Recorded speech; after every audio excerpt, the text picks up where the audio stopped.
ఓం శ్రీకృష్ణ పరబ్రహ్మణే నమః. శ్రీమద్భగవద్గీత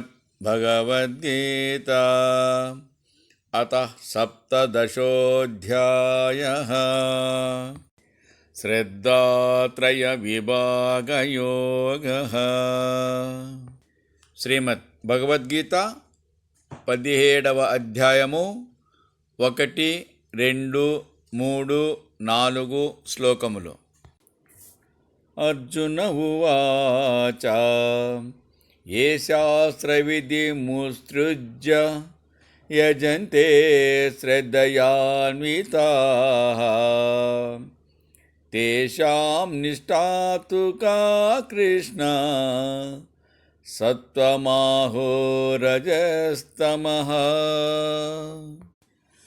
అర్జునుడిట్లనెను, ఓ కృష్ణ, ఎవరు శాస్త్ర నియమములను విడిచి కేవల శ్రద్ధతో కూడి పూజాదికములు నడుచుచున్నారో వారి నడవడిక దేనికి చెందినది?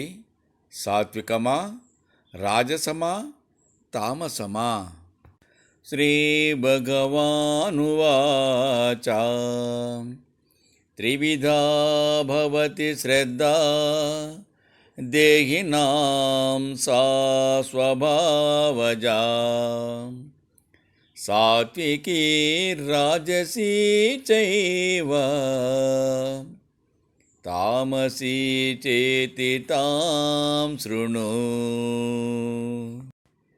శ్రీకృష్ణ భగవంతుడు ఇట్లనెను, అర్జున, మనుష్యులలోని శ్రద్ధ స్వాభావికముగానే సాత్విక శ్రద్ధ ఎనియు, రాజస శ్రద్ధ ఎనియు, తామస శ్రద్ధ ఎనియు 3 విధములయ్యుండును.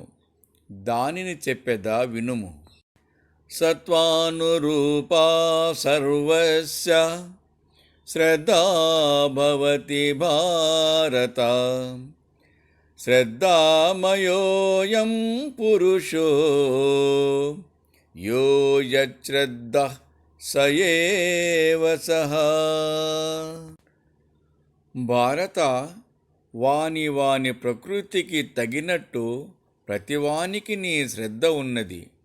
శ్రద్ధ లేనివాడు లేడు. అయినను వాని శ్రద్ధ ఎట్టిదో వాడును అట్టివాడయ్యే ఉండును. యజంతే సాత్వికా దేవాన్ యచ్చ రచ్చాంసి రాజసాః ప్రేతాన్ భూతగణాన్ చాన్యే యజంతే తామసా జనాః. సాత్వికులు దేవతలను పూజింతురు, రాజసమానవులు యచ్చ రాక్షసులను పూజింతురు, తామసజనులకు భూత ప్రేత పిశాచములు ఇష్టదైవములు.